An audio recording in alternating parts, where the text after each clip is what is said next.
வெக்கமா இல்லை உனக்குலாம்? யோ நீ எல்லாம் மனுஷனாயா நீ அப்படின்னு வந்து இந்த பக்கம் வந்து மாணிக்கத்துக்கு பொலார்னு ஒன்று விட்டு தங்கமயில் குடும்பத்துக்கு கடைசி ஆப்பு ஒன்று கிடைக்கிறதுக்கான ப்ரிடிக்ஷன் தான் அது. ஸோ இப்போ வந்து தங்கமயில் குடும்பத்தை அப்படியே வந்து அம்போன்னு விட்டுட்டாங்க போல இருக்கு. அந்த பக்கம் ராஜி மீனா எல்லாரும் வந்து அந்த குடும்பத்தையும் இந்த குடும்பத்தையும் சேர்க்கறது எப்படின்னு பேசிக்கிட்டு இருக்கும் பொழுது தங்கமயில் என் வாழ்க்கையில் இடி விழுந்த மாதிரி ஆயிடுச்சு, எனக்கு என்ன பண்ண போறேன்னே எனக்கு புரியல அப்படின்னு அவங்க அம்மாட்ட இன்னும் புலம்பிக்கிட்டு இருக்காங்க. வந்து அனுப்பி கொடுத்த ஜாமான்லாம் திருப்பி கொடுத்துட்டாங்க, அவ்வளோ பெரிய மானஸ்தங்களா இருக்காங்க அப்படின்னு வந்து பேசும்பொழுது ஆமாம் பெரிய ரொம்ப உத்தமனுங்க தான், ரொம்ப நல்லவங்களா இருக்காங்க, நல்லவா இருக்காங்க, நம்மலாம் அவ்வளோ நல்லவனா இருக்கணுங்கிற அவசியம்லாம் இல்லை, ஆனால் வந்து திறமையாக இருந்தால் போதும், விவரமாக இருந்தால் போதும், அந்த வீட்டுக்குள்ள நான் திருப்பி அனுப்புகிறேன் அப்படின்னு வந்து இந்த பக்கம் தங்கமயிலோட அம்மா பேசிக்கிட்டு இருக்க. எப்படிமா அனுப்புவ, அவனுக்கு எல்லாத்தையும் கொடுத்து விட்டாங்க, செருப்பை கூட கொடுத்து விட்டாங்க அப்படின்னு இந்த பக்கம் வந்து சுடர்ல இருந்து எல்லாரும் சொல்லிக்கிட்டு இருக்காங்க. அதெல்லாம் எனக்கு தெரியாது, அந்த கேஸ் இருக்குல்ல, அந்த கேஸ்லேயே ஏதாச்சும் நான் பண்ணுறேன் அப்படின்னு வந்து அவங்க பேசிக்கிட்டு இருக்க. ஆனால் அந்த கேஸில் இருந்து எதுவுமே அவங்கள காப்பாற்ற முடியாது, இதுதான் கடைசி ஆணி, இதுக்கப்புறமா வந்து தங்கமயில் வில்லியாக போகிறதுக்கான ஒரு பெரிய அதிரடியான ஒரு ட்விஸ்ட் ஒன்று நடக்க போகுது. அது நடக்கிறதும் வேற யார் மூலமாகவும் இல்லை, அவங்க அப்பா மாணிக்கத்து மூலமாக தான் நடக்க போகுது.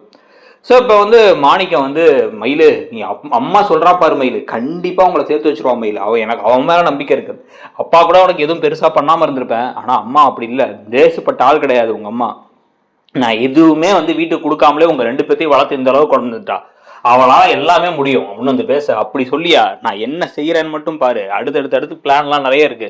என்ன ஒன்று, இப்போ அந்த சக்திவேல் மட்டும் இந்த பக்கம் இருந்தாருன்னா கரெக்டாக இருந்திருக்கும் அப்படின்னு வந்து பேசிக்கிட்டு இருக்கும் பொழுதே வந்து பார்த்தீங்க அப்படின்னா வீட்டு வாசலில் ஒரு கார் நிற்குது. இங்கே தான் வந்து யாரும் எதிர்பார்க்காத விஷயமா கார்லேருந்து யாரா இறங்கி வரான்னு உள்ளார பார்த்தா குமரவேலும் சக்திவேலும் உள்ளார வராங்க. உள்ளார வந்தோடனே அப்படியே இவங்கெல்லாம் திருன்னு முழிச்சுட்டு நிற்கும் போது வந்து என்ன எப்படி இருக்கீங்க அப்படின்னு கேட்க, எப்படிங்க இருப்போம், எப்படி முதல்ல நான் இருக்கமாகறதே ஆச்சரியமா இருக்கு எங்களுக்கு, எல்லாம் நீங்களும் சேர்ந்து முதுகுல குத்திட்டீங்கல்ல, அங்கே போய் ஒரு வார்த்தையில் இப்படி பண்ணிட்டீங்க, ரொம்ப நல்லவங்கன்னு உங்கள் தங்கச்சி குடும்பம்னு காமிச்சிட்டீங்க, கடைசியில் தான் ஆடாட்டையும் தான் ரச ஆடுன்னு காமிச்சிட்டீங்கல்ல அப்படின்னு வந்து பேச. பாருங்க நீங்கள் பண்ணது தப்பு, நான் ஒரு கோவத்தில் ஏதோ வந்து கேஸ் கொடுங்கன்னு சொன்னான்னா நீங்களும் உடனே கேஸை கொடுத்துருவீங்களா? கேஸை கொடுத்தா உங்கள் பக்கம் முதல்ல நியாயம் இருக்கா? நாங்கள் இங்கே சொல்லாட்டியுமே, நாங்கள் ரெண்டு பேரும் வந்து உங்களுக்கு பெயில் கிடைக்கிறதுக்கு ஏற்பாடு பண்ணாட்டியுமே நீங்கள் எதுவுமே அவங்க எந்த தப்பும் பண்ணலை அப்படிங்கிறத நிரூபணமாக இருக்கும். அவங்க தான் வந்து ஹாஸ்பிட்டல்ல இருந்தே வந்து உங்கள் பொண்ணு ப்ரெக்னென்ட்டே ஆகலைங்கிறத சொல்லிட்டாங்க. உங்கள் பொண்ணு வந்து பத்திரிகையிலேயே வந்து படிச்சிருக்கு, எம்ஏ படிச்சிருக்கு நீங்கள் போட்டிருக்கீங்க, அது இல்லைங்கிறத சொல்லிட்டாங்க. எல்லா இடத்துலையுமே வந்து தப்பு மாட்டியிருப்பீங்க நீங்கள், அதனால தான் வேறு வழி இல்லாமல் நானும் அங்கே போய் சொன்னேன். ஆனால் இப்போ நான் உங்களுக்கு வேற ஒரு பிளானோட வந்திருக்கேன் அப்படின்னு வந்து சொல்ல. என்னடா அது அப்படின்னு பார்த்தா இப்போதான் நமக்கு எதிர்பார்க்காத ஒரு நம்பிக்கை துரோகம் நடக்குது.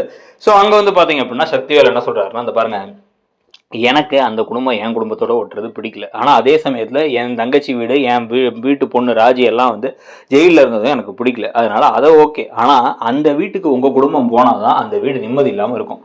அதுக்கு திருப்பி உங்கள் பொண்ணு அங்கே அனுப்பணும் அப்படின்னா நீங்கள் இந்த டிவோர்ஸ் ப்ரொசீடிங்கை கெடுத்து விடுற மாதிரி விஷயங்கள்லாம் பண்ணணும். ஒரு நல்ல விஷயம் என்னன்னா, அந்த குடும்பத்தில் எல்லாருமே ரொம்ப நல்லவனுங்க. அந்த குடும்பத்தில் அவனை ஒவ்வொருத்தனும் வந்து ஒவ்வொரு மாதிரி வந்து அப்படியே வந்து நல்லது செய்யணும் அப்படின்னு நினச்சி ஏதாச்சும் வந்து தேவையில்லாத கிறுக்குத்தனத்தை பண்ணி மாட்டிப்பானுங்க. அந்த மாதிரி தான் அந்த சரவணனும். அந்த சரவணனை அட்டாக் பண்ணுறதுக்கு நான் வந்து எல்லா வாய்ப்பையும் உருவாக்கி தரேன்.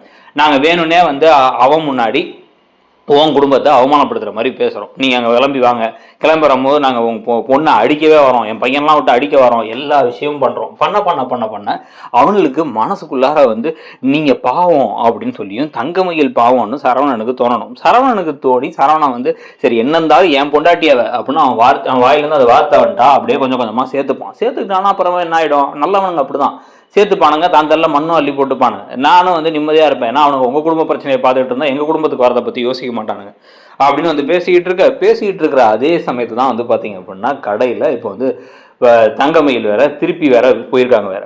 ஸோ தங்கமயில் கடைக்கு திருப்பி போய் மாமான்னு கூப்பிட்டு சரவணன் கோவப்பட்டு சரவணன் வெளில தள்ளி பலாரும் ஒன்று விட்டுருவேன், தயவு செஞ்சு கிளம்பி போயிடுங்கும் போது டேய் என்னடா கையை ஒங்கிட்டு இருக்க, அந்த பிள்ளைக்கு நமக்கு இனிமேல் எந்த சம்மந்தமும் கிடையாது, இந்த பாருமா எதா இருந்தாலும் கோர்ட்டில் பேசிக்கலாம், இனிமேல் உனக்கும் எங்களுக்கு எந்த சம்மந்தமும் இல்லை, எங்கள் குடும்பத்து பக்கம் எங்கள் வீட்டு பக்கம் வந்துடாத அப்படின்னு பாண்டியன் வேற கோவமாக சொல்லி அனுப்பிவிட்டுறாரு வேற. அந்த சோகத்தோட அவங்க இங்கே வீட்டுக்கு வந்து பார்த்தா இங்கே சக்திவேலையும் இந்த குமரவேலையும் பார்த்து ஷாக்காயிடுறாங்க. இவங்க எதுக்குமா வந்திருக்காங்க அப்படின்னா, அந்த பாருமா எங்கே போயிட்டு வர அப்படின்னா, கடைக்கு போனேன் என்னை அவமானப்படுத்திட்டாங்க, அதெல்லாம் விட்டுரு, புதுசாக ஒரு பிளான் ஒன்று போடலாம், அந்த பிளான் படி நாங்கள் சொல்கிற விஷயத்தெல்லாம் அப்பப்போ பண்ணிட்டே கொஞ்சம் கொஞ்சமாக அந்த சரவணனே உன்னை திருப்பி ஏற்றுக்கிறதுக்கு என்னென்ன பண்ணணுமோ அதெல்லாம் நாங்கள் பண்ண வைக்கிறோம், நடுவில் கொஞ்சம் ட்ராமாலாம் பண்ண வேண்டியது இருக்கும் அப்படின்னு வந்து பேசிட்டு அவங்க கிளம்பி போக, எப்படியாச்சும் இவனுங்க சொல்கிறபடி ஒழுங்காக நடந்துட்டாவாச்சு திருப்பி அங்கே அனுப்பிடலாம் ஒன்று அப்படின்னு வந்து பாக்கியம் வந்து சொல்லிட்டு கடவுளே வந்து எனக்கு ஒரு வழி காட்டிட்டார் அப்படின்லாம் வந்து பேசிக்கிட்டு இருக்கும் பொழுது தான் இப்போ நேராக வந்து அவங்க கிளம்பி போனதுக்கப்புறமா இன்னொரு 5 நிமிஷத்துல இன்னொரு கார் சவுண்ட் கேட்குது. திருப்பி என்னடா ஒரு கார் சவுண்ட் கேட்குது அப்படின்னு வெளில வந்து பார்த்தா அப்படியே வந்து டக்குன்னு சரவணன், பாண்டியன், அதுக்கப்புறமா வந்து பார்த்தீங்கன்னா கதிர் 3 பேர் இறங்கி வராங்க. கதிர் தான் காரை ஓட்டிட்டு வந்துட்டு இருக்காரு. உள்ளார வந்தோன்னா என்ன அப்படின்னு வந்து பார்த்தா சம்மந்தி வாங்க சம்மந்தி அப்படின்னு உள்ளார கூப்பிட, உள்ளார நுழைஞ்ச வேத அப்படியே வீட்டுக்குள்ள வரலாமா அப்படின்னு கேட்குறாரு. வாங்க உள்ள வாங்கன்னு வீட்டுக்குள்ள நுழைஞ்சு ரோட்ல வச்சு பண்ணா பெரிய அசிங்கமேடு தான் பண்ணலை அப்படின்ட்டு டக்குன்னு என்ன பண்றாங்க, மாணிக்கத்தோட சட்டக்காலரை பிடிக்கிறாங்க. பாக்கியத்தோட அப்பா சட்டக்காலரை பிடிச்சி, யோ என்னையா பண்ணிருக்க, நீ ஏன் மனுஷனாயா, வெக்கமா இல்லை உனக்கு அப்படின்னு வந்து கேட்க, என்ன சம்மந்தி அப்படின்னு கேட்க கடைக்கு ஆர்டர் கொடுக்க வந்தவங்க, டீலர் காசு கொண்டு வந்தவங்க எல்லா காசையும் எடுத்து ஓம் பாக்கெட்ல போட்டிருக்க, அதை வச்சுதான் எங்க வீட்டுக்கே சீர் வாங்கி கொடுத்துருக்க, வெக்கமா இல்லை உனக்கு, திருட்டு பய புத்தி, உன்னெல்லாம் சும்மா ஆடக்கூடாது, இந்த போலீஸை கூப்பிட்டுருக்கோம், இப்போ போலீஸ் நேராக வருவாங்க ஒன்னு அரெஸ்ட் பண்றதுக்கு தான், நீ எங்க மேல கேஸ் வேற கொடுக்குறியா, நீ உன் ஒழுங்கினத்தை வச்சுக்கிட்டு. நானும் பொறுத்து பார்த்தேன், என் பிள்ளையோட வாழ்க்கைக்காக நம்ம வந்து பேசாம இருந்துருவோம், இதை தேவையில்லாம வந்து சந்தி சிரிக்க வைக்க வேணாம் அப்படின்னு பார்த்துக்கிட்டு இருந்தா, நீ கடையில நாணயமானவன் பேர் வாங்கினவன் நான் என் தொழில அதையே கெடுத்து உள்ளான்னு பார்த்துருக்க, வாங்கிட்டு எல்லாத்தையும் கணக்கு எழுதிட்டு ஆனால் பணத்தை உள்ளார கல்லால போடாம விட்டு வந்துருக்க அப்படின்னு இது பண்ணிட்டு எத்தனை பேருக்கு கணக்கு எழுதாம முட்டியோ தெரில அப்படின்னு வந்து கேட்கும் பொழுதே வந்து ஷாக்காகி முடிக்கிறாங்க தங்கமயில். மாமா விட்டுருங்க மாமா, அப்பா ஏதோ தெரியாம அப்படின்னா, எப்படி பொய் சொல்றது தெரியாம பண்ணுவீங்க, திருட்டுத்தனம் பண்றது தெரியாம பண்ணுவீங்க, இதுவுமே தெரியாம பண்ணுவீங்களா, பணத்தை எடுத்து பாக்கெட்ல போட்டது கையில இருந்து தெரிஞ்சுதானே போட்டாரு அப்படின்னு வந்து பேசிக்கிட்டு இருக்க. இந்த பாருங்க வேணும்னே இந்த மாதிரி ஏதாச்சும் பழிக்கு போடாதீங்க அப்படின்னு வந்து இப்ப பேசுறாங்க பாக்கியம். ஒன்னா பழி போடுறோமா, யார் இவர்கிட்ட பணம் கொடுத்தாருங்கிறதுக்கு வீடியோ ஆதாரமே இருக்கு, எல்லாத்தையும் எடுத்து வச்சுக்கிட்டோம். ஒவ்வொருத்தவங்களும் வந்து கோர்ட்டுக்கு வந்து கூட சொல்றதுக்கு ரெடியா இருக்காங்க. கிட்டத்தட்ட வந்து 60-70,000 ரூபாய் வந்து இந்த கடையில இருந்து தூக்கியிருக்காரு. இந்த பணத்தை எல்லாம் ஒண்ணு திருப்பி கொடுத்துடணும், திருப்பி கொடுக்கலையா நான் கேஸ் கொடுத்துருவேன் அப்படின்னு வந்து பேசிட்டு இருக்கும் பொழுது நாங்க கொடுத்துட்றோங்க. அதை விட இன்னும் பெட்டர் ஒன்று, நீ வந்து என் பிள்ளைக்கு டிவோர்ஸுக்கு மட்டும் இப்போ உடனே கையெழுத்து போட்டு கொடுத்தா அதோட நாங்கள் முடிச்சுக்கிறோம் அப்படின்னு விவாகரத்தை வாங்குறோம், ஏன் அவனால் வந்து உங்க கூட வாழ முடியாதுன்ட்டான், தயவு செஞ்சு அந்த கையெழுத்தை போட்டு கொடுத்துட்டு உங்கள் அப்பா விட்டுறோம் அப்படின்னு இப்போ பாண்டியனே கேட்குற மாதிரி ஒரு விஷயம் நடந்த உடனே தான் இப்போ திருன்னு வந்து இப்போ முழிக்க ஆரம்பிக்க போகிறாங்க தங்கமயில். அப்பாவால் நம்ம வாழ்க்கை போதா, இல்லை நம்ம எப்படியாச்சும் வந்து இப்போ கையெழுத்து போட்டு கொடுத்தாலும் கொடுக்குற மாதிரி கொடுத்துட்டு இன்னொரு பக்கம் அந்த சக்திவேல் சொன்ன மாதிரி ஏதாச்சும் அவங்க போடுற திட்டங்கள் மூலமாக அந்த வீட்டுக்குள்ளே போயிடலாமா அப்படின்னு வந்து அவங்க ட்ரை பண்ணுறது யோசிக்கிறது.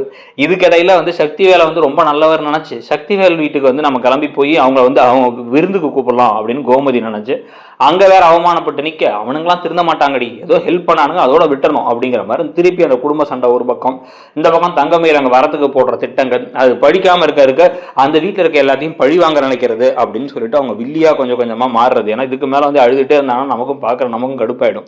ஸோ அவங்க வில்லியா மாறுற மாதிரி விஷயங்கள் நடக்குமா அப்படிங்கிறத பொறுத்து இருந்து பார்க்கணும். நீங்க என்ன நினைக்கிறீங்க அந்த ப்ரெடிக்ஷனை பத்தி அப்படிங்கிறத சொல்லிட்டு நம்ம சேனல்ல இருக்கக்கூடிய மற்ற ப்ரெடிக்ஷன் வீடியோஸையும் பார்த்துட்டு உங்களுடைய கருத்துக்களை சொல்லுங்க. அப்படியே வந்து சேனல் என்ன நீங்க சப்ஸ்கிரைப் பண்ணல அப்படின்னா சப்ஸ்கிரைப் பண்ணிட்டு, இந்த தங்கமயில அந்த வீட்டுக்கு வந்து அனுப்புறதுக்கான பிளான்ல சக்திவேல்லாம் இறங்கினா அதுல ஏமாந்துருவாரு சரவணன் நினைக்கிறீங்களா, இல்ல ஏமாற மாட்டாரா, தங்கமயில அந்த வீட்டுக்கு வந்து கூட்டு போய் வச்சுக்கிறது சரியா தப்பா அப்படிங்கிறதையும் சொல்லுங்க. இவ்வளவு பண்ணதுக்கு அப்புறமா அந்த பொண்ணெல்லாம் வீட்டுல சேர்த்து கூடாதுன்னு நினைக்கிறீங்கன்னா அதையும் கமெண்ட் செக்ஷன்ல சொல்லிட்டு ஒரு லைக் போட்டுருங்க. தேங்க்யூ.